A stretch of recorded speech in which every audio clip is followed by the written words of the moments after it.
Bhadrachalam, Dakshina Ayodhya of southern part of Bharat. ప్రాణముండి అచ్చం మనిషిలా స్పర్శించే లక్ష్మీ నరసింహ విగ్రహం Sri Himachala Lakshmi Narasimhaswamy temple in Malluru. And గోదావరిలో బ్యూటిఫుల్ పాపికొండల బోట్ జర్నీ. ఈ ట్రిప్ లో ముందు చెప్పిన అన్ని places, food, bed and travel expenses అన్ని కలిపి మినిమం లో బడ్జెట్ లో వీకెండ్ లో ఎలా ప్లాన్ చేసుకోవాలో చెప్తాను, చూసేద్దాం పదండి. మన హైదరాబాద్ నుండి భద్రాచలం వెళ్ళడానికి రోడ్ అండ్ రైల్వే కనెక్టివిటీ బాగానే ఉంది. As I'm comfortable with train journey, నేను హైదరాబాద్ సికింద్రాబాద్ నుండి ఈవినింగ్ 5:30కి సికింద్రాబాద్ భద్రాచలం ఎక్స్ప్రెస్ బోర్డ్ చేశాను. ఇంకా వేరే ట్రైన్స్ కూడా ఉన్నాయి Hyderabad to Bhadrachalam. Details description లో ఇస్తాను, మీకు కన్వీనియంట్ గా ఉన్న ట్రైన్స్ మీరు ప్రిఫర్ చేయొచ్చు. ఈ ట్రైన్ వచ్చేసి నైట్ 12కి భద్రాచలం రోడ్ రీచ్ అవ్వాలి, but more than 2 hours late. So almost 2:30కి రీచ్ అయ్యాము night. Bhadrachalam road railway station వచ్చేసి కొత్తగూడెంలో ఉంటుంది. ఇక్కడ నుండి భద్రాచలం టెంపుల్ వచ్చేసి 41 కిలోమీటర్స్ దూరంలో ఉంటుంది. స్టేషన్ బయటికి రాగానే చాలానే ఆటోస్ ఉన్నాయి, బికాస్ మేము బోర్డ్ చేసిన ట్రైన్ వచ్చేసి డైలీ రన్ అవుతుంది. సో ఈ ట్రైన్ లో నైట్ వచ్చినా మీకు ఆటోస్ ఉంటాయి స్టేషన్ బయట. So no need to worry about the transportation. ఇలా ఆటోలో ఒక 1 hour జర్నీ తర్వాత మేము భద్రాచలం టెంపుల్ రీచ్ అయ్యాము అరౌండ్ మార్నింగ్ 4కి. ఈ టైంలో హోటల్స్ కొంచెం కష్టం కాబట్టి మేమేం చేసామంటే స్ట్రైట్ అవే టెంపుల్ పక్కన ఉన్న గోదావరి స్నానాల కట్ట దగ్గరికి వెళ్ళి ఫ్రెష్ అప్ అయి అరౌండ్ 5 o'clockకి మార్నింగ్ దర్శనంకి వెళ్ళిపోయాం. దర్శనంకి వెళ్తూ వెళ్తూ మనం షార్ట్ వేలో భద్రాచలం హిస్టరీ తెలుసుకుందాం పదండి. భద్రాచలంకి మరియు రామాయణంకి చాలా దగ్గర సంబంధం ఉంది. రామాయణ కాలంలో సీతామాతను రావణుడు అపహరించిన తర్వాత తన జాడని వెతుకుతూ ఈ భద్రాచలంకి వచ్చాడు శ్రీరాముడు. అప్పుడు రాముడికి సహాయంగా ఇక్కడ ఉండే భద్రుడైన ఒక వ్యక్తి భద్రగిరి అనే కొండ మీద నివాసం ఏర్పరచుకొని ఉండమని రాముడిని కోరాడు. భద్రుడి సహాయ గుణాన్ని మెచ్చిన శ్రీరాముడు ఖచ్చితంగా సీత జాడ దొరికిన తరువాత ఈ కొండ మీద సీతామాత సమేతంగా వెలుస్తానని చెప్పి ఆ భద్రుడికి మాట ఇచ్చి వెళ్తారు. ఆ మాటతో ఎంతో పరవశించిన భద్రుడు రాముడు వస్తాడు అనే నమ్మకంతో అలానే భద్రగిరి కొండ మీద రాముడి నామస్మరణ చేస్తూ ఉండిపోయాడు.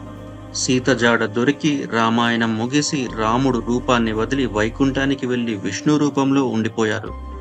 అలా ఒకరోజు తను ఇచ్చిన కోరిక గుర్తొచ్చి విష్ణుమూర్తి చాలా హడావిడిగా తను రామ రూపంలో, లక్ష్మీమాతను సీత రూపంలో భద్రగిరికి వచ్చి భద్రుడికి ఇచ్చిన కోరిక మేరకు సీతారాముల రూపంలో వెలశారు. భద్రాద్రి రామ మందిరం 1674లో కంచర్ల గోపన్న గారు కట్టించారు, కానీ అది శిథిలమైంది. మళ్ళీ కల్లూరు చంద్రమౌళి గారు 1960 సంవత్సరంలో మందిరాన్ని పునర్నిర్మించారు. ఈ భద్రాద్రి రామ మందిరంలో ద మోస్ట్ ఇంట్రెస్టింగ్ ఫ్యాక్ట్ ఏంటంటే రాముడి గర్భగుడి గోపురం మీద ఉన్న చక్రాన్ని ఎవరు తయారు చేయలేదు. అది రామదాసుకి గోదావరిలో దొరికింది. అది రాముడి ఆజ్ఞ అని నమ్మిన రామదాసు దాని గోపురం మీద ప్రతిష్ఠించారు. దర్శనం అయ్యేసరికి ఆల్మోస్ట్ మార్నింగ్ 7 అయింది. ఇంకా బయటికి వచ్చి లడ్డు ప్రసాదం తీసుకుందాం అనుకున్నాం, కానీ ఆ రోజు తీసుకోలేకపోయాం డ్యూ టు వన్ రీజన్. అదేంటో నేను నెక్స్ట్ వీడియోలో చెప్తాను. ఇలా కొంచెం ముందుకు వచ్చి ఇక్కడ ఉన్న టిఫిన్ సెంటర్లో టిఫిన్ చేసి టీ తాగేసి మా బ్యాగ్స్ అని లాకర్లో వేసి మేము మా నెక్స్ట్ డెస్టినేషన్కి మూవ్ అయ్యాం. టెంపుల్ నుండి ఒక్క 1 kilometer డిస్టెన్స్లో మనకు భద్రాచలం బస్ స్టాప్ ఉంటుంది. ఇక్కడ మల్లూరుకి వెళ్ళే బస్సెస్ ఉంటాయి, కాకపోతే డైరెక్ట్ బస్సెస్ చాలా తక్కువ. సో మనుగురుకి వెళ్ళే బస్ బోర్డ్ చేసి ఒక్క 1 hour జర్నీ 35 kilometers దూరంలో ఉన్న మనుగురు రీచ్ అయ్యాము. ఈ మనుగురు బస్ స్టాప్ నుండి షేరింగ్ ఆటోస్ తీసుకొని బయలుదేరి 45 kilometers దూరంలో ఉన్న మల్లూరు అనే ఈ చిన్న విలేజ్ ఎంట్రెన్స్ దగ్గరికి డ్రాప్ అయ్యాము. సో ఓవరాల్ గా కంప్లీట్ గా చూస్తే భద్రాచలం నుండి ఈ మల్లూరు ఎంట్రెన్స్ కి ఒక 80 kilometers దూరం ఉంటుంది. అండ్ ఆల్మోస్ట్ మాకు 2 hours 30 minutes టైం పట్టింది రీచ్ అవడానికి.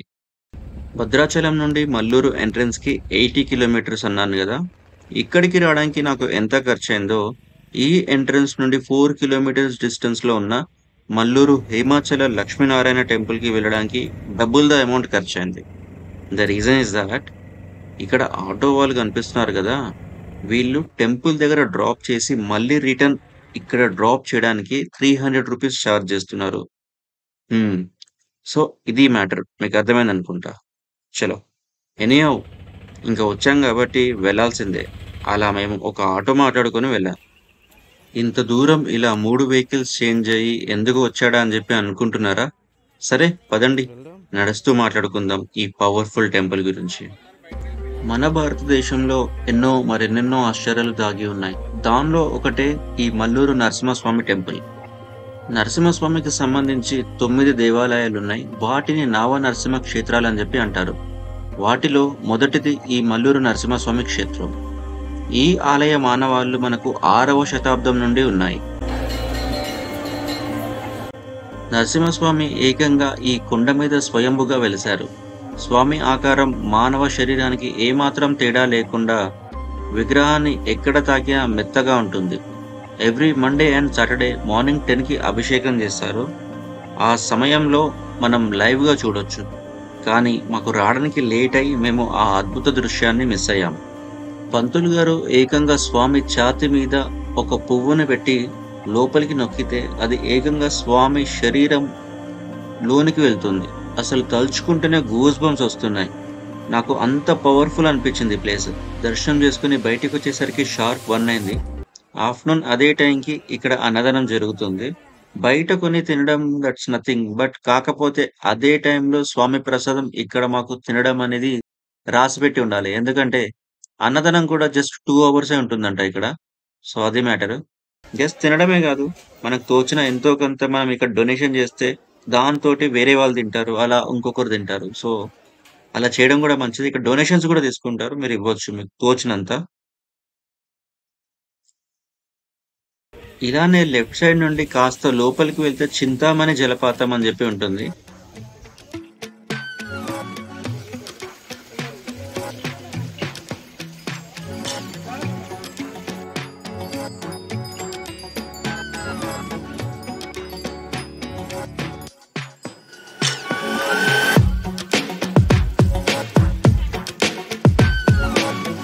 ఇక్కడ వాటర్ కంటిన్యూగా ఫ్లో అవుతూనే ఉంటుంది. చాలా మంది ఈ తీర్థాన్ని చాలా ప్రీషియస్ గా ట్రీట్ చేస్తారు. నేను కూడా ఈ హోలీ వాటర్ ని తాగాను. ఎంతైనా న్యాచురల్ గా అడవిలో నుండి వచ్చే వాటర్ ఆ టేస్టే వేరే అసలు. ఇలా కాసేపు ఇక్కడ టైం స్పెండ్ చేసి బయటికి వచ్చి ఇంకా ఇక్కడ నుంచి మూవ్ అయ్యాము.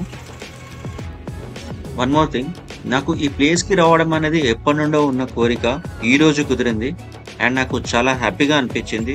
సో చూసారుగా, you also plan your day 1 in Bhadrachalam in this way, and I will talk to you soon in the day 2 with an exciting thing. Until then, signing off, this is Mahesh Devara. Keep watching. Thanks for watching.